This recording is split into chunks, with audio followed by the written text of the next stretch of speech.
तुम्ही कधी विचार केला आहे का? काही लोक कमी कमाई करूनही खूप श्रीमंत होतात आणि काही लोक लाखो कमावूनही कधीच श्रीमंत होत नाहीत. याचं उत्तर आहे पैशाचं मानसशास्त्र. आज मी तुम्हाला सांगणार आहे सायकोलॉजी ऑफ मनी या पुस्तकातील 7 जबरदस्त लेसन्स जे तुमच्या पैशाकडे पाहण्याचा दृष्टिकोन कायमचा बदलतील. Lesson number 1, luck and risk. या पुस्तकातील पहिला मोठा लेसन आहे, सक्सेसमध्ये लक असतो आणि फेलियरमध्ये रिस्क असतो. काही लोक यशस्वी होतात कारण त्यांनी योग्य वेळेला योग्य निर्णय घेतला, पण त्याच वेळी काही लोक खूप मेहनत करूनही अपयशी होतात. म्हणून कोणाचं यश पूर्णपणे कॉपी करू नका, कारण त्यांच्या सक्सेसमध्ये लक आणि टायमिंग देखील असू शकतं. लेसन नंबर 2, रिच दिसणे वर्सेस वेल्दी असणे. आजकाल अनेक लोक रिच दिसण्यावर पैसे खर्च करतात. महागडी कार, ब्रँडेड कपडे, मोठा फोन. पण खरा प्रश्न आहे, तुमच्याकडे वेल्थ आहे का? वेल्थ म्हणजे तो पैसा जो तुम्ही अजून खर्च केलेला नाही. म्हणून खरे श्रीमंत लोक दिसायला साधे असतात, पण त्यांच्याकडे खूप असेट्स असतात. Lesson number 3, saving power. या पुस्तकात सांगितले आहे, इन्कमपेक्षा सेव्हिंग जास्त इम्पॉर्टंट आहे.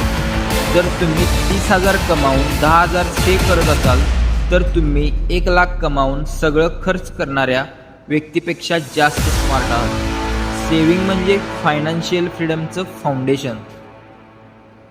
Lesson number 4, compounding magic. Compounding म्हणजे पैसा पैशाला वाढवतो. जर तुम्ही दर महिन्याला 5,000 रुपये इन्व्हेस्ट केले, तर 15 ते 20 वर्षामध्ये तो पैसा लाखो रुपयामध्ये बदलू शकतो. म्हणूनच लवकर इन्व्हेस्ट करणारे लोक जास्त श्रीमंत होतात. Lesson number 5, freedom is the real wealth. पैशाचा सर्वात मोठा फायदा आहे फ्रीडम.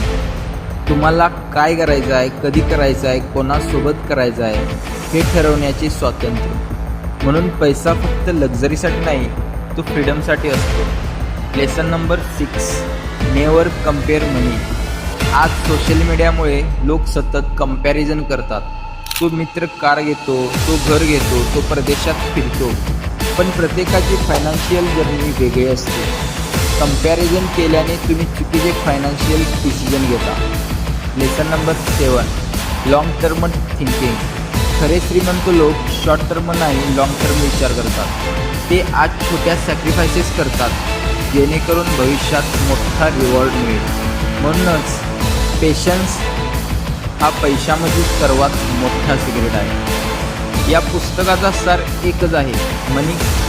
पैसे कमवण्यासाठी नॉलेज लागते, पण पैसे टिकवण्यासाठी सायकोलॉजी लागते. जर तुम्ही saving, patience, long term thinking यावर फोकस केला, तर तुम्ही नक्कीच फायनान्शियल फ्रीडम मिळवू शकता.